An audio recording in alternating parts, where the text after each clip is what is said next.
Welcome to voice of Ranjana. நான் இன்றைக்கி காலமை pan dosa செய்தேன். 1.5 கப் மா எடுத்து இந்த தோசையை தண்ணியில் குழைத்து வைத்திருக்கிறேன். 1/2 முடி தேங்காய் போதும் இந்த பேன் கேக் செய்வதற்கு. 5-6 ஏலக்காயை வறுத்து நல்லா இடித்து அந்த மாவை சீனி பானி கறிக்கை போட்டு போட வேணும். ஸோ அதை ஆயத்தப்படுத்தி வைத்திருக்கிறேன். இது 1/2 முடி தேங்காய் திருவல். பாத்திரத்தை அடுப்பில் வைத்து 1/2 கப் தண்ணீர் விட்டு 2 கரண்டி சீனி போட்டு சீனி பாகு காய்ச்ச வேணும். இந்த பாகு கடுமையான சாக்லேட் நிறமாக வரும். பானி கம்பி பதம் வரைக்குள்ள ஏலக்காய் தூளை போட வேணும். நல்ல சாக்லேட் கலராக வரைக்குள்ள தேங்காய் போட்டு நன்றாக எல்லா இடமும் பிரட்டி எடுக்க வேணும்.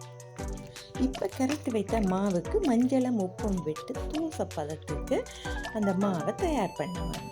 பேனில் சிறிதளவு நல்லெண்ணெய் விட்டால் அந்த பேன் செய்து முடிக்கிற வரைக்கும் பதங்கள் பிழைக்காமல் தோசை பிய்யாமல் வரும். இப்போ நாங்கள் தோசை மாவை வைத்து அது வேகின பிறகு தேங்காய் கூட்டை வைத்து நாங்கள் உருட்டி எடுத்தோம்டா ரோல்ஸ் போட. இது பேன் கேக் ஆகிடும். காலை சாப்பாடு ஈஸியாக தயார் செய்து சாப்பிட முடியும். வீட்டில் எல்லோரும் சந்தோஷமாக சாப்பிடுவார்கள்.